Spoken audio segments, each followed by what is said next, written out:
Guys, তোমরা সবাই কেমন আছো? আশা করি তোমরা অনেক ভালো আছো। আমিও কিন্তু অনেক ভালো আছি। তো দেখো, অনেক দিন পর চলে আসলাম নতুন একটা ভিডিও নিয়ে। সকাল সকাল স্নান টান কমপ্লিট করে তো সেটাই তোমাদের সাথে একটু শেয়ার করছি। তো দেখো, আমি কিন্তু এক সাজি ফুল তুলে নিয়েছি এখন পুজো করার জন্য। তো সেটাই একটু তোমাদের সাথে শেয়ার করে দিলাম। তো অনেক দিন ভিডিও ছাড়া হয়নি, তো এখন থেকে রোজ কন্টিনিউ ভাবছি তোমাদের সাথে ভিডিও শেয়ার করব। তো তোমরা একটু পাশে থেকো, সাপোর্ট করো। তো দেখে নাও, আমাদের গাছে কিন্তু কত আম ধরেছে, সেটাও ভাবলাম একটু তোমাদের সাথে শেয়ার করে দিই। তো কেমন লাগছে বলো, কমেন্টস করো কিন্তু, যদি ভালো লেগে থাকে আমার ভিডিওগুলো।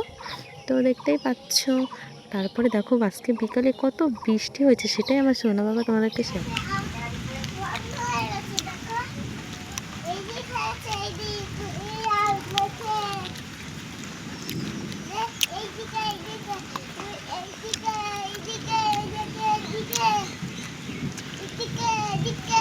তো সারাদিন তো টুকটাক বৃষ্টি হলো, বিকেল হয়ে গেছে, তা ঘর থেকে বেড়াতেই পারিনি। তো বললাম সোনাকে, আমরা একটু ছাদে যাই, ছাদে গিয়ে একটু ভিডিও একটু বানিয়ে আসি। তো সেটাই একটু তোমাদের সাথে শেয়ার করছি। আর দেখে নাও আমাদের আশেপাশের পরিবেশটা কত দারুণ। তো যদি আমার ভিডিও ভালো লেগে থাকে অবশ্যই লাইক, কমেন্ট, শেয়ার, সাবস্ক্রাইব করে দিও। তো ভালো থেকো সবাই, সুস্থ থেকো। ওকে। আর দেখে নাও, আমার সোনা এত দুষ্টুমি করছে না, তাই বললাম তুই একটু আমার ভিডিওর মধ্যে চলে আয়। তো সবাই ভালো থেকো, সুস্থ থেকো। Bye bye.